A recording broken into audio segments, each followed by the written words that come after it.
Good afternoon, folks, and welcome. I can see people trickling in. Katrina, is there a digital waiting room that people are coming in from? Can you tell us when we're ready to go?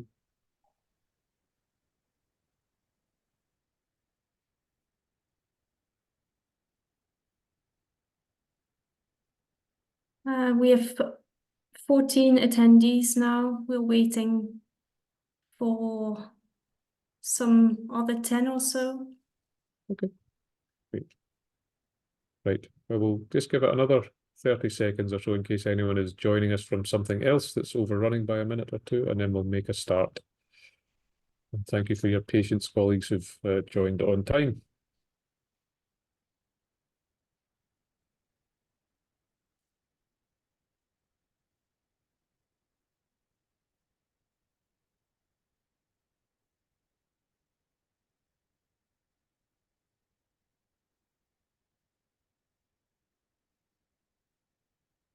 Great. So good afternoon and welcome, colleagues. My name is Robert Macintosh. I'm leading workstream 2 of the EDI Caucus, and I'll be leading this afternoon's briefing session around the Flexible Fund Round 2. There are some slides which I will talk us through, and then we'll have some time for question and answer at the end. So you can feel free to use the chat facility or the Q&A facility to ask questions. And for anybody who wants to, you're welcome to raise your digital hand and ask your question in that form if you are able to, but there's no obligation to do so. The session is being recorded, and just for clarity, that is so that anyone who couldn't make this session could access a recording of the session, and we will happily make the slides available via the EDI Caucus website. So could I ask you, Katrine, to start screen sharing for me?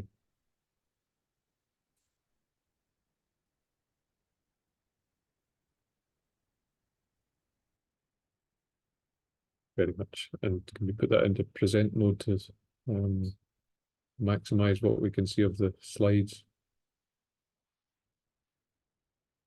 Perfect. Thank you for doing that. So this is an information session around the second round of the Flexible Fund. We ran an equivalent session last week, and we had a similar number of people at that session. Before we get into the briefing session itself, just a couple of points of housekeeping, as it were. We have a code of conduct in the EDI Caucus, and that's because we're determined that the caucus itself and all of the events and activities that we run through the caucus are safe, welcoming spaces. We therefore reserve the right, should somebody behave in a way that we saw as less tolerable or less appropriate, to remove people from the digital event. And I'm confident that that won't happen today, but we always start our events with just pointing out that there is a code of conduct. And thanks, Katrina, I think you've put that into the chat facility for anyone who wants to read that.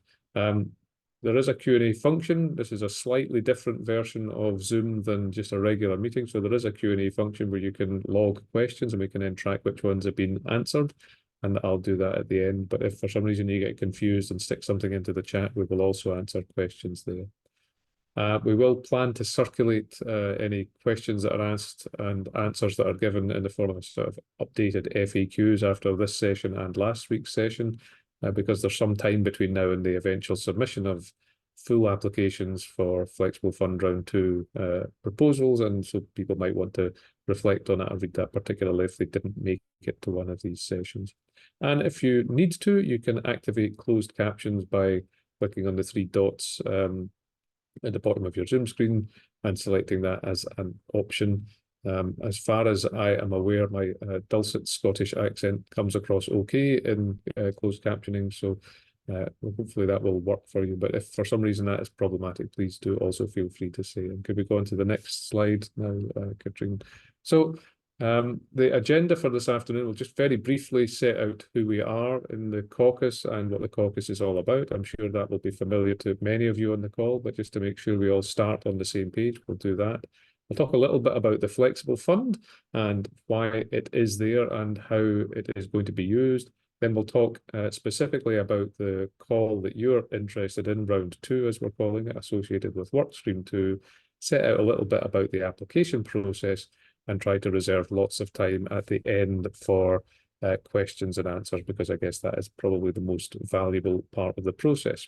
So if we move on to just an overview of the EDI Caucus, we are funded by a collection of some but not all councils from the UKRI, and you can find further details on the EDI Caucus website, and by the British Academy. So there's a consortium of funders that we are working with who are supporting this work. And the intention of the EDI Caucus is to support the whole of the research and innovation sector in the UK and to provide evidence-based insights on what helps with EDI practices. And in particular, there's two things I would want to draw out in these introductory remarks. First of all, lots and lots of research and innovation work happens in universities. I'm based at a university. I'm based at Northumbria University in Newcastle. But there is an intention to make sure that this caucus is relevant to and talks to the communities of researchers and innovators who work outside the HE sector. So it's not instead of, but as well as. And so we are therefore interested in projects and insights that impact on people who maybe work in private sector settings or in other public organizations, including health boards and all kinds of places where research and innovation work happens. And the second thing to draw out from that is that it is an attempt to try and make sure that a more diverse set of voices and experiences are brought into those research and innovation settings. And in particular, this afternoon's call around workstream 2 and flexible fund round 2 is looking at people's experience from underrepresented or marginalized communities in those research and innovation settings, with the intention of trying to focus on insights that are actionable, that will make a difference to people's lives and therefore improve the quality of the research and innovation work that happens in the UK and beyond. And with that said, we'll just briefly touch on who is involved in the caucus. So this slide has the EDI Caucus management team. The principal investigator up in the top left-hand corner is Professor Kate Sang. Her deputy is Professor Jemina Napier. They are both based at Heriot Watt. I'm leading workstream 2, and I'm based at Northumbria, and Dr. James Richards in the top right-hand corner is leading workstream 3. And then there's a collection of people in this slide and the next slide who are involved with the caucus, including Katrine and Fenella, who are on this call today and who are doing the facilitating of this session. Catherine Souch from the Royal Geographic Society is our engagement lead. Clay McGill, who is at Heriot Watt, is the neurodiversity champion for the caucus. And if we go on to the next slide, there's a collection of co-investigators from a range of other universities and other kinds of organisations that are associated with the 3 work streams and the engagement and ethics themes for the caucus. So I'm really proud of the talented team of people that represent the EDI caucus. They come from a whole range of different settings and experiences and disciplines and backgrounds. And I think they have a shared sense that this agenda of creating more inclusive and equitable research and innovation career opportunities is a really noble thing that will make a big difference, hopefully, to lots of people. So that's who we are. And these are the researchers. There are 5 postdoc researchers working on the project. In relation to workstream 2, Dr. Stephanie Schneider and Dr. Kat Morgan are the 2 postdocs who are working closely on workstream 2, but actually the 5 postdoctoral research assistants on the project collaborate across all 3 work streams and are in regular contact with each other. We have a range of partners alongside the various universities where the research team from the caucus are based. We are working with some other organisations, so you'll see some of those listed here, the National Museum of Scotland, and the EDICa, which is the bottom one, the Decarbonisation Research and Innovation Caucus based at Heriot Watt 2. So there are a range of university and non-university partners that are involved with bits of the caucus and supporting the work of the caucus as a whole. And with that said, we'll move on to the next slide, Katrine. So the overarching ethos of the caucus is to try and create more inclusive research and innovation cultures and organisational settings that enable a more diverse range of researchers and innovators to access a career in these spaces, and then once in that career to succeed and thrive and be promoted, and to address some of the issues around underrepresentation and marginalised communities in those settings, And you'll have seen in other settings data about how many female and or ethnic minority professorial staff there are in different disciplines, and so on and so on. And so that's a recurring theme, that talent is not necessarily making its way to into these careers, and then once in those careers, thriving and being progressed through those careers. The intention is through the caucus to develop insights which are actionable, and for those actionable insights to be communicated widely through communities of practice and intermediary organisations to try and influence practice and therefore make a difference to people's working lives. So that's what the caucus is all about. And if we move on now to the Flexible Fund, the caucus was funded by this consortium from UKRI and the British Academy in two ways. One was a chunk of funding has supported the time of the research team that I had on the earlier slides.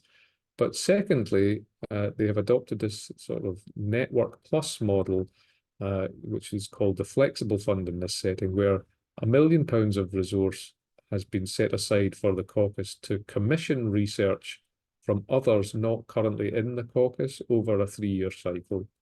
That means that roughly a third of that money, so we've said notionally £317,000 per cycle. We've already done the work to commission work for Flexible Fund Round 1, and 4 projects have been funded, and I'll say a little bit about that in a moment. This is Round 2, and I'll say a bit more about the call for Round 2. And there will be a further Round 3, the final round, which will be announced later this calendar year and will happen and be operationalised in the early part of next calendar year. The Flexible Fund commissions research that should be completable within a 12-month period from anybody who is eligible for funding from UKRI. So it will follow the guidance and guidelines of our funding consortium in UKRI. It has a requirement that anybody who's applying to that fund adopts the co-design ethos that that underpins the caucus, because this is really about research with practitioners and researchers and innovators in a range of settings rather than research on. And that co-design could take a variety of forms. In the work that I'm leading in Workstream 2, we are adopting a participatory action research model of research, but that co-design could take the form of engaging stakeholders to shape research questions, or to provide access, or to commit to action plans that follow from, and so on and so on.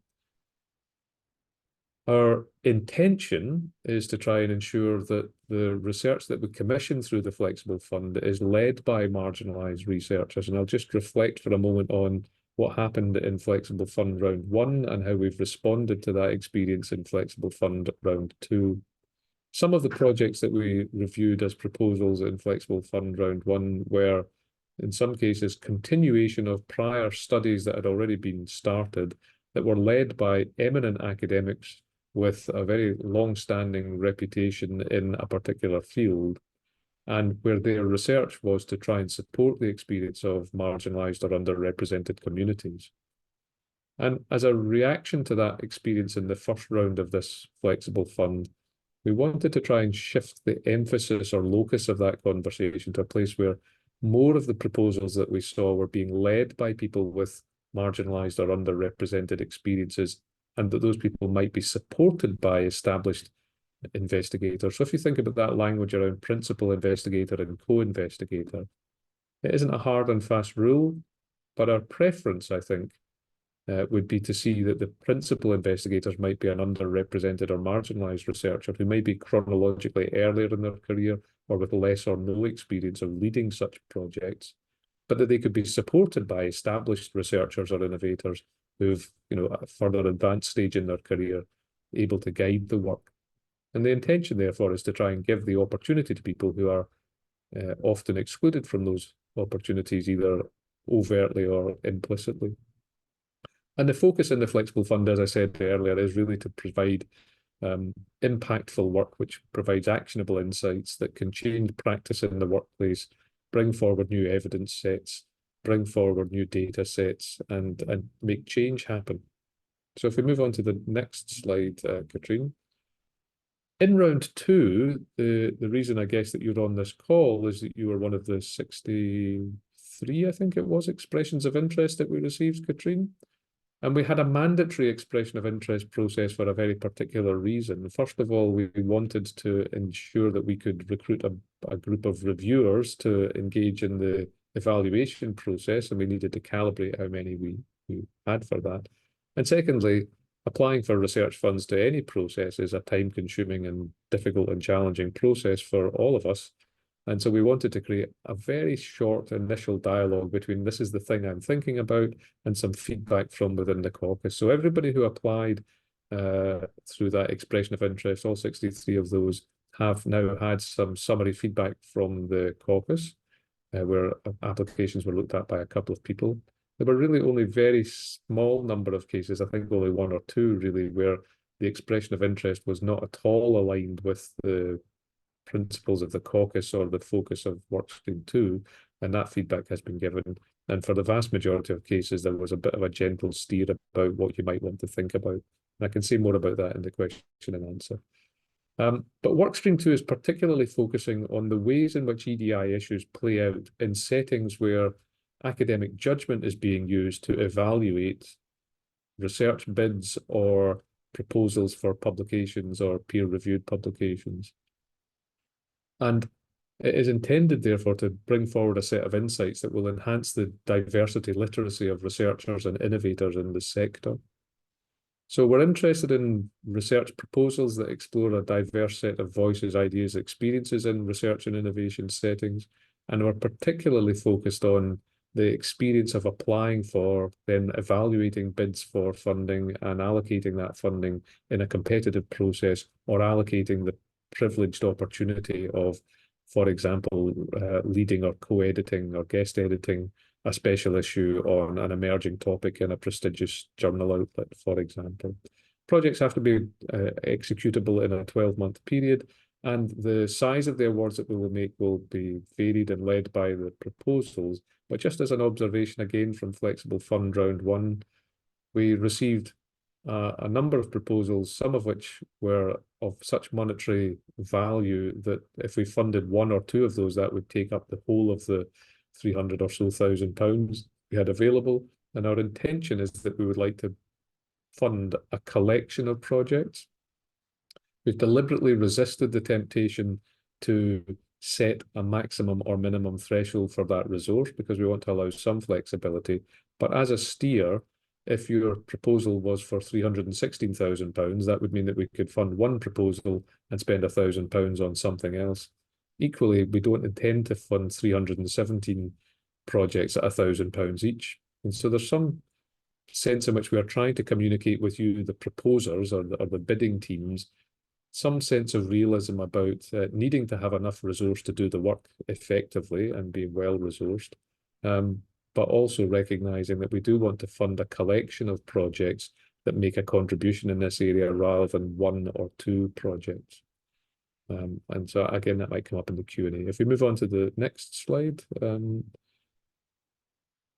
are a set of evaluation criteria in relation to bids that we will look at, and I'll just set those out over the next 3 or 4 slides. The first of those is that all proposals that we consider have to have an element of co-design in their approach. That includes how key stakeholders or research end users or innovation end users will be engaged in the project. So as I said earlier, as a shorthand, I would try to understand that as research with rather than research on. We're looking for proposals that address an evidence gap. Now, where we say, well, we know that this is an issue, but we don't know how effective this solution is, or we think that this might be a solution and we want to do research on how effective this new solution will be. And therefore, it's either addressing an evidence gap and or creating an evidence base around the interventions that we are talking about. If we move on to the next slide. Number 3, we're looking for proposals that will create an impact. We are realistic about that. We don't expect that impact to happen instantaneously across the whole of the research and innovation sector in the UK, but we are looking for things which give direction of travel within 12 months that would allow us to take encouraging pilot findings from one setting or discipline and roll them out in a broader sense across our networks and through the EDI Caucus. I've already said we're looking for proposals that are led by early career researchers or early career innovators, and in particular a focus on those communities that are underrepresented in research and innovation careers would be really welcomed. We move on to the next slide. We are interested in interdisciplinary and cross-sector partnerships because that reflects the wide range of research and innovation settings where work of this type happens. We require each of the proposals to have an EDI plan, and one of the things that we'll evaluate is the quality of that EDI plan. And I can again try and answer some questions on that if there are any. And then I think finally, we will evaluate proposals in relation to a sense of value for money and what the resource that's being bid for will produce in terms of actionable outcomes. And we will reflect on the robustness or otherwise of the methods that underpin the research that's proposed to try and understand how effective that approach might be in addressing the problem that's been identified. So there are 8 criteria, and each of the proposals that we receive will be evaluated in relation to those 8 criteria in a 2-stage process where, first of all, they'll be peer reviewed by 2 folks from a review college that we have now recruited, and then they will come to a panel discussion with the core members of the EDI caucus, supplemented by somebody from the funding consortium as an observer, and we are actively looking to try and bring an independent academic in as an observer, because we're really keen to try and role model good practice in our own application of EDI considerations around this funding decision that we are taking. We're conscious that there's a sort of double loop thing that we're interested in research on how to make these processes more fair and equitable, and we're really keen to try and role model good practice ourselves as we do that. Apologies for the sirens in the background. There's an ambulance going past. If we move on to the next slide. Thank you, Katrina. So the application process featured this mandatory expression of interest, and thank you to those of you on the call who filled in those mandatory expressions of interest. We were really pleased to see a big number of expressions of interest and from a diverse range of settings and subjects and individuals. The deadline for full applications is the 15th of May, which feels like a long way away, but with the Easter break and with a busy semester and lots of other things, it will be with us before we know it. When we receive your full proposal, we will do an initial sifting against some of the eligibility criteria. So I did say that in order to be eligible for an award, you have to be working in a setting that UKRI would be willing to fund. And maybe that 1 or 2 people aren't, in which case we would pick that up early and come back to you. The EDI caucus project team will then identify 2 reviewers from a group of reviewers that we have recruited for this purpose, and those would be then blind reviewed. That is, that we will take personal identifiers away from your proposal, and so you might want to think about that in the way that you write the description of the research. And once that's happened, those peer reviews will form an initial ranking, which will then go to a panel, which if I don't have to, we haven't yet finalized who will sit on that final awarding panel, but if I just reflect on what happened in Flexible Fund Round 1, it was 3 members of the EDI caucus management team. And one of our reflections was that we would quite like some further independent challenge in that, and so this time round we plan to have one of our funders represented. So the investment manager from UKRI is likely to sit in on that group, and we will also likely invite one independent academic to come and observe the process and give us some feedback about how we are making decisions. The intention then would be to get outcome decisions to people who have been successful through the call by mid-July, with a view to getting the work started as quickly as possible thereafter. And if we go on to the next stage, next slide, Katrina. So we'll come to the question and answers in a moment, but there are some things which come up by email before, in which we talked about in the equivalent briefing session last week. So one of those questions was about what's the focus of the research project. As I said, we've had over 60 expressions of interest, and a very small number, 1 or 2, were not really related to EDI issues at all, and we've given that feedback. In this particular case, we're interested in EDI issues as framed earlier by me in this call around those processes where academic judgment are being applied in the allocation of precious resources, whether that's research funding or the opportunity to lead an emerging discipline or discussion around an emerging topic in a prestigious journal. And so we'll allocate some priority proposals to seek to test out those kinds of settings and bring forward effective guidance around how peer review processes might be made to work more effectively and more inclusively. There was a question in the last session around co-design and what do we mean by that, and there are some materials available on the website, and I see that one of my colleagues has put that link into the chat facility, so that's very useful. The caucus has been running for about a year now, and we are in dialogue with lots of organisations who either we've reached out to or they've reached out to us because they're interested in the EDI agenda.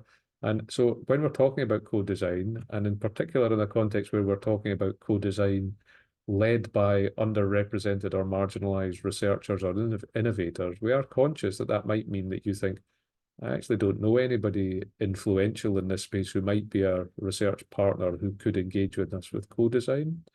So with no guarantee that we will be able to do a matchmaking service for every proposal that comes forward, but if you are struggling around that issue around co-design or partnership, do feel free to reach out to us at the caucus, and we might be able to say, oh, we've had conversations with one or two organisations that you might want to speak to. So we are very happy to do that joining of conversations and joining of the dots offline where we are able to. We don't guarantee to be able to do that, but given that we've made that a mandatory part of the process, we're really keen to encourage you to do that as effectively as possible. And then there's just, I think, one more slide with some other questions on it, which was what's the formulation of the review process, and I think I've set that out preemptively in this session in a way that I didn't in the first session. The intention is that your proposal, when you submit it, as long as it meets those eligibility criteria around being eligible for UKRI funding and being in some way aligned to the caucus even broadly, would be sent out to 2 independent reviewers, and then they would produce an initial evaluation of your work, which would be collated and then considered a panel. And that panel will be made up by the decision makers on the panel will be really members of the caucus management team, but there will likely be at least 1 and probably 2 independent observers, 1 from the funder side and 1 from an independent academic, probably with some experience of a similar network plus commissioning part in their project. And the UKRI now have funded several of these kinds of projects in research and innovation and in manufacturing and in other settings.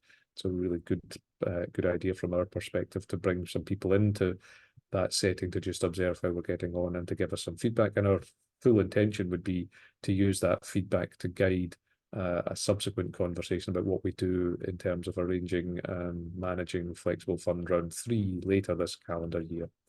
And I think, Katrine, that takes me to the genuine Q&A part, and if we could stop screen sharing, that would be really useful. So I hope for colleagues on the call that has been useful. I'm just going to open the question and answer piece, and if you've got questions that occur to you, you can feel free to use the Q&A facility or to raise your hand. Is it possible to get a copy of the slides and colleagues unable to attend today from Matson? Yes, they're very happy to do that. We'll make them available either by emailing you or by putting them on the website or both.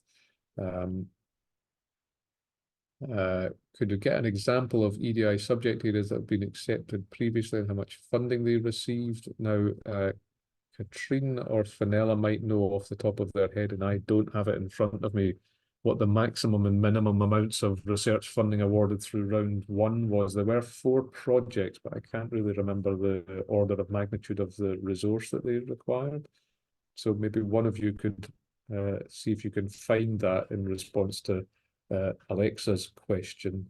And the projects have now been announced, Alexa, so we can direct you to what the kind of outline of those projects are. Can there be more than one PI? That's a good question, Sarah. The general rule is that there should be a principal investigator and co-investigators can be plural.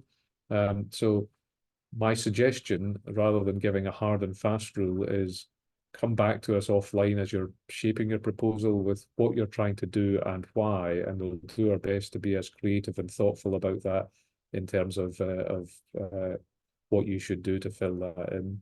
But I think from my perspective, rather than tripping up on that technicality question, I think there's two things going on for me. One is this point which I've laboured a couple of times in this when I was talking through the slides, about wanting to try and ensure that the PI is somebody who has more of that marginalised and underrepresented and perhaps early career nature to their career experience, and slightly less of an established academic who's already got a track record. So that's one thing.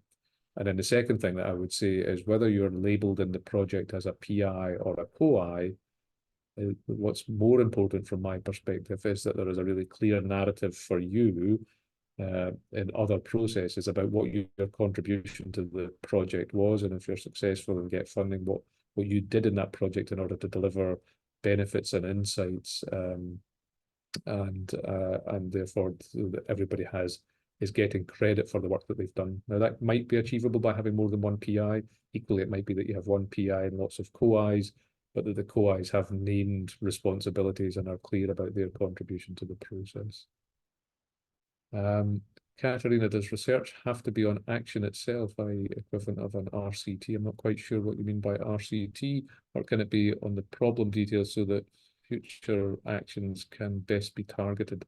There's a variety of things, Katerina, and I'm not sure if you're the Katerina that I used to work with in a different institution, but there's a variety of things that could form the basis of the action focus in what you do. So we did say that you could bring forward a new evidence base, you could bring forward a new data set. The intention would be to identify something that you see as problematic in the EDI space as it applies to research and innovation settings, and therefore to bring forward from that proposed interventions. Thanks, Katrina, that's excellent, you managed to find that. So we funded 4 projects in the first round that ranged between 75k and 103k. I would also say, before I go on to the other questions, there's a notional number that's in the slide deck of £317,000, and we won't die in a ditch over whether we have spent £316,000 or £318,000. But what we did do when we were looking at the proposals that we considered in Flexible Fund Round 1 was think broadly about having 3 rounds of roughly the same size of resource.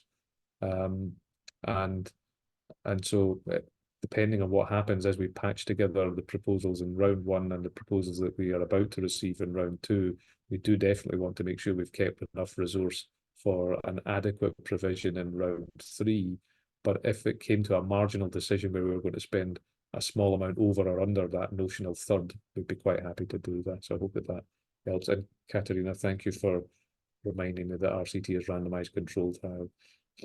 Next question I've got is from Helen Lawton-Smith. Where do we find the criteria for funding who can be paid? I have only a marginal protected characteristic, but I work very closely with someone with protected characteristics, and she's not in an eligible institution.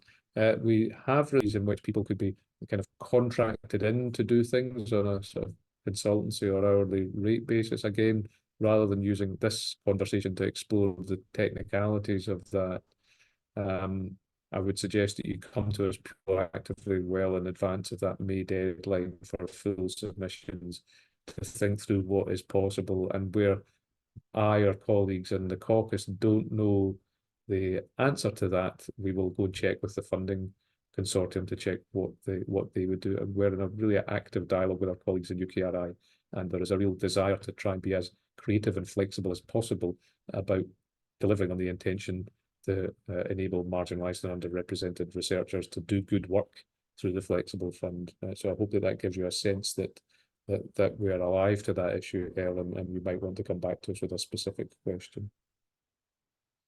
An anonymous question: as an ECR, this will be my first standalone grant applications. Will it hurt my chances that I'm applying without a more senior co-I or academic? Won't necessarily hurt your chances. Go back to the thing I said earlier. You might reach out to us in the Caucus and say, do you know anybody in this space that I could or should be talking to? We're happy to broker introductions if we can, and if that is useful. A part of the evaluation will be about as I said, across these set of criteria. No one criteria will dominate that process, but we are going to look at value for money and the impact on the evidence base that's there and the evidence of co-design and so on. So it wouldn't be a showstopper, but obviously the more well-resourced, networked, kind of socialized the research idea is, the more it is easy to see how executable it'll be. So I'll just use one worked example. One could imagine a fantastic idea where it's going to be highly problematic to get access to get the data or to get interviewees or research participants, and a similar project on the same great idea, but where that is clear how that will be sourced. And so that does give some sense of reassurance in evaluating the proposal, that not only is it a good idea, but it's an idea which could be done in the time available and that access would be available to you. There are some sample letters of support that you might want to look at if you're doing this for the first time, and depending on where your early career post is, you may well find that there are colleagues around you who could give you some advice or mentoring or proofreading or peer review of your proposal before it's finally submitted. So I hope that that answers that. Sondra, can you provide information about the application documentation? Is there a template or completed examples? So I think I'm pretty clear that there is a template. I'm not entirely clear that there are worked examples, i.e. I'm not sure that the proposals from the 4 funded projects are in the public domain, Katrine, but often you might find in your own institutional setting that they will give you access to those. But the criteria that I've run through, there is a rubric which says what does kind of outstanding through to not so good look like in relation to each of those criteria, and that's the rubric that will be used by the peer reviewers when they're evaluating your proposal. So it's a good idea and good practice to have read that and thought about how you are making it easy for the reviewer to see evidence and reassurance against some or all of those criteria. So I hope that that gives you an answer to that question, Sondra. Thanks. Just thinking about the opportunity for the academics we are thinking of. Sarah, I'm not entirely sure that I understand that as a question. Maybe it's a so I can see a second part to your question later on in the chat. So if we bring forward suggested interventions based on evidence, would we have had to actually carry out the interventions? No, not necessarily. In a 12-month period, we have to be realistic. You might be able to say that based on the research insights that we've gained from this community, we think this might be a great way of addressing the inequities or the underrepresentation that this community experiences, but not yet have had the chance to do it. Equally, you might say there are interventions that already run in relation to this underrepresented community, and we want to do some evaluation of how effective those things are. And so that's that. Helen, do proposals have to cover all EDI characteristics, or could there be a focus on one and bring in intersectionality? Absolutely, could be a focus on one and bring in intersectionality. All of you on the call will have made an expression of interest, I would assume, and many of you will have, well, we will all have had feedback, but a recurring theme in the feedback to those short expressions of interest was something about the balance between, on the one hand, trying to solve all the EDI challenges in all the disciplines and all the kinds of settings, and on the other hand, making a manageable project. So quite often the feedback to individual proposals on their expression of interest was, this is a fantastically interesting piece of work in, for example, this discipline or in this kind of setting, but please do consider how that might generalize to other settings. And to be really clear, that wasn't a requirement to say, in 12 months with a limited budget, can you do what you're planning to do for engineering, but also do it for all of the humanities, all of social sciences, for medicine and for science and so on. But at least to think, as you're bringing forward suggestions or interventions or evaluations, to think, what would be the dimensions of that problem that I might want to generalize, to say how confident or otherwise would I be about applying this to other disciplines or other career stages or other settings, and at least to flesh out what the process of next stage research might be. So it isn't requirement that you do this for everything, Helen. I think my gut instinct is that a stronger proposal will be something which is actually quite focused, but in its focus draws in some thought about reflections on how to generalize or how applicable this might be elsewhere. So I think I've answered Emily's question when I was answering somebody else's question about an early career thing. And then the final new question I can see is an anonymous one, which says, Is there scope to extend the funding length beyond a year of a significant disability which I can't research full time? Could this be extended on the basis of a protected characteristic? That's a very good technical question. My initial instinct is that there's a very clear focus on trying to execute the work in a 12-month period because we've got 3 rounds of this process in a 3-year project. But I absolutely see the point that you're bringing, which is that there might be a very valid reason why that capacity is a constraint. So can I ask that if you drop us an email offline around that, we will explore that with the funding consortium, and the options there might range from design a piece of work which is manageable in the time available to you and your circumstance in a year, or that they might tolerate an extension beyond that 12-month period. I don't want to try and guess which of those things might come out. And Natalie is asking, how are we defining early career? I think we would define early career in the ways that that UKRI and REF tend to define early career. And I'm conscious that that is messy for some people who might be chronologically early in their research or innovation career, having had an extended career doing something else in some other setting. So often it is related to number of years post-PhD, for example, in academic settings. But my sense, Natalie, is that I wouldn't die in a ditch over that sense. There's a focus for us on trying to make sure that underrepresented and marginalized communities get leadership opportunities through the Flexible Fund. And maybe I'm guilty in this conversation of projecting onto that a sense that those underrepresented and marginalized communities who maybe haven't had the opportunity to be PI in a grant are actually chronologically early career. They may or may not be. But it isn't one of the criteria that we're evaluating against, that we want to prioritize early career over mid or late career. So I hope that gives you some reassurance on that. Is a complete absence of evidence sufficient case for the research being needed? We are just about to publish an evidence review from within the Caucus around EDI and issues in research and innovation settings. Broadly speaking, that evidence review will suggest that there are some different categories at play here. So there are some EDI categories or issues where we see fairly clear identification of the issue in the literature and interventions which have been put in place to try and address that issue, and some evaluation of those interventions.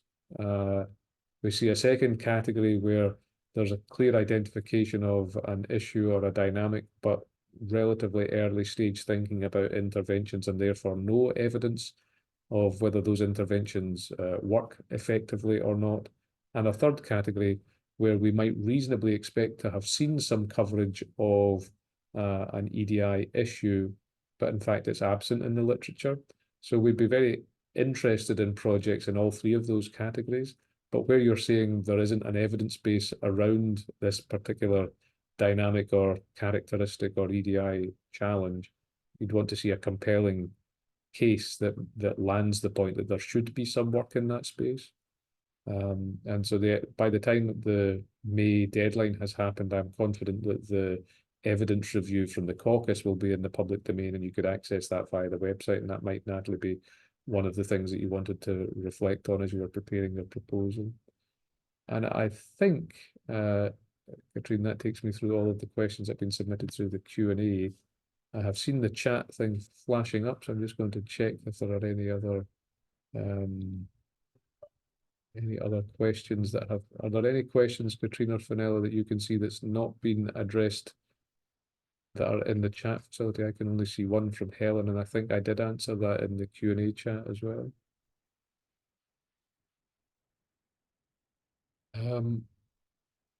So colleagues, I hope that has been useful.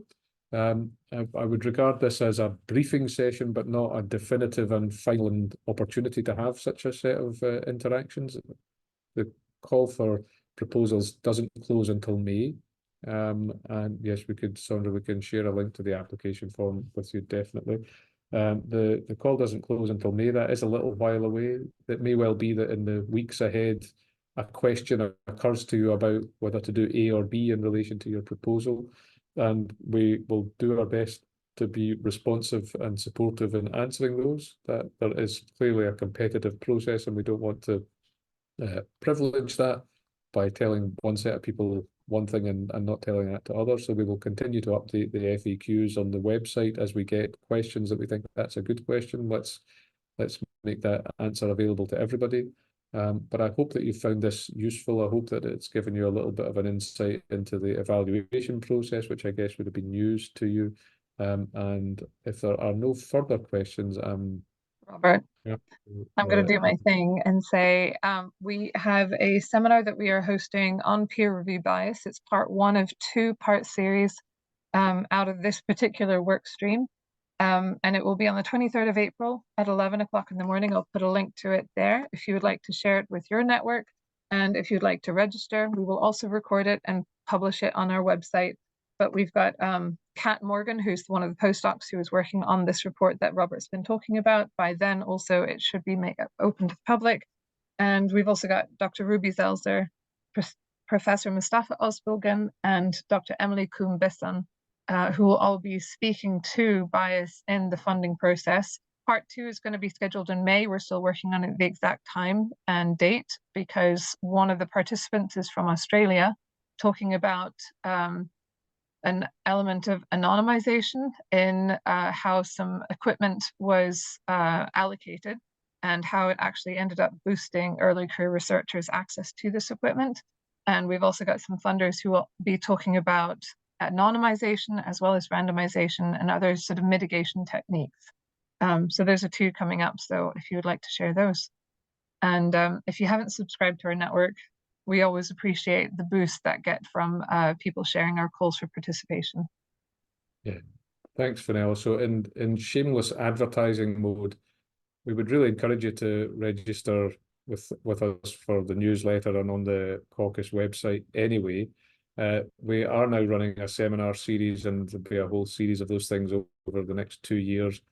In particular, however, as a plug for that upcoming seminar next month on bias and peer review processes, that's full square in Workstream 2's interest area. And so if you were thinking of coming along, and if you can't make it, it might well be worth logging on and getting the recording of that session, because it's in the territory that this call is in. And that doesn't mean to say that there's some secret attendance monitoring that only people who've signed up to the seminar will win funding out of the process that we're going through, but it's right in the same territory. It might give you some insights or ideas that might help shape your own proposal, and I'd encourage you to do that. And please do take Fenella's call to action. You know, if you can't make it, or if you've got a colleague, or if you're happy to share it on your own in your own networks and to cascade that, you know, you might find it on social media or on LinkedIn or whatever. And if you can repost that, we'd be really grateful, because our shared intention is that the caucus makes the biggest difference to the biggest number of people, and we have a rapidly growing set of contacts and networks that are coming out as the caucus gathers momentum, but we're really keen to build on that. So please do consider coming along, and if you can't come along, please do consider drawing it to the attention of some of your colleagues. I'm sure it's going to be an excellent discussion, actually. So we were scheduled for an hour, but there's no obligation to use the full hour. If there are any other questions that you didn't ask, or that only occurred to you after we finished, or for some reason you didn't feel able or comfortable to ask in this forum, please do drop us a note, either direct to us individually or using the EDICa at what's the EDICa email address? Is it at HW? Fenella or Katrine put it into the chat. The website has got lots of useful information on it, and we are very happy to answer questions, either general questions which we can bake into the FAQs, or there we go, at hw.ac.uk. Thank you, Katrine. But also, if you've got very technical questions about would I be eligible for, or how could I, or could I extend beyond 12 months, which are some of the things that have come up here, we are happy to take those back to our funders and ask them and come back to you as quickly as we can. So I'll just pause in case there are any last minute questions, but in the absence of those over the next 30 seconds or so, I'd like to thank Katrine and Fenella for putting this session together. I'd like to thank you for your time and attention this afternoon, and for the expression of interest you've already made in the EDI caucus and in Flexible Fund Round 2. I would like to wish you good luck in developing your full proposal if you choose to do so. I look forward to reading them, and I wish you a very good rest of your afternoon. Thanks, folks.